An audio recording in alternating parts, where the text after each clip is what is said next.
Hello hello guys नाही पंढरलोक. Hello welcome पंढरलोक. तर खूप थकलेलो आहोत आम्ही. कॅम्पेन केला, आता घरी जायला निघालेलो आम्ही. पण काय याचं परत प्लॅन झाला, परत अलिबाग मध्येच फिरत राहिलोय. आणि अलिबागच्या रस्त्यामध्ये एवढी ट्रॅफिक आहे ना, एवढी ट्रॅफिक आहे ना, एवढी ट्रॅफिक आहे ना, एवढी ट्रॅफिक आहे ना. किती ट्रॅफिक कपता कपन आहे. ते ट्रॅफिक कपता कपत नाही. आमचा 1 तासाचा रोड जायचा आम्हाला, एवढा 2 तास लागले. पण ती ट्रॅफिक काही संपत नाही, काही समजत नाही. जराशे रोड, माझी कळकळीची विनंती आहे की रोड जराशे मोठे बनवा, जेणेकरून पर्यटकांना त्रास होणार नाही. आणि रोडची कामं पटापट करा. आणि पटापट करा यार. किती काम, अर्धा रोड केला, अर्धा रोड नाही केला.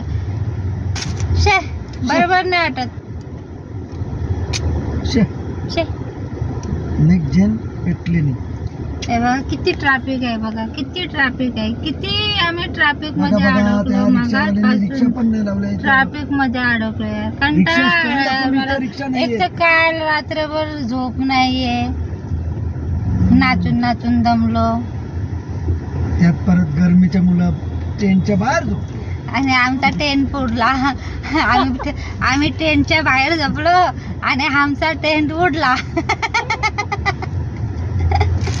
ते एक बरं झालं, नाही तर टेंट सगळं तुम्ही पण उडले. नशीब आम्ही टेंट मध्ये नव्हतो, नाहीतर टेंटच्या बरोबर आम्ही पण उडलो असतो. बाबा हे काही नशीब आमचे ना मनीष बाबू. तो मॅप पण दाखवा बघा. अजून 7.2 किलोमीटर ट्रॅफिक आहे. हे बघ गुगली बाई काय बोलते बघा. किती ट्रॅफिक आहे बघा बघा बघा. खूप ट्रॅफिक आहे. आम्ही आता आपण कुठे चाललो आता? आम्ही चालू रेवस. आम्ही ना आता रेवसला चाललोय. आम्ही फिरलेलो, घरी जायला निघालेलो, परत प्लॅन झाला रेवसला जायचा. परत हे केलं, म्हणजे तसं काय असं झालंय ना. काम नाही, धंदा नाही, जायचं म्हणून जायचं. अलिबाग मधून पायच निघत नाही. पायच बाहेर नाही निघले. अरे बाबा अजून टाइम आहे. चला बाय बाय, नंतर भेटूया. देऊळ बंद टू. बाय.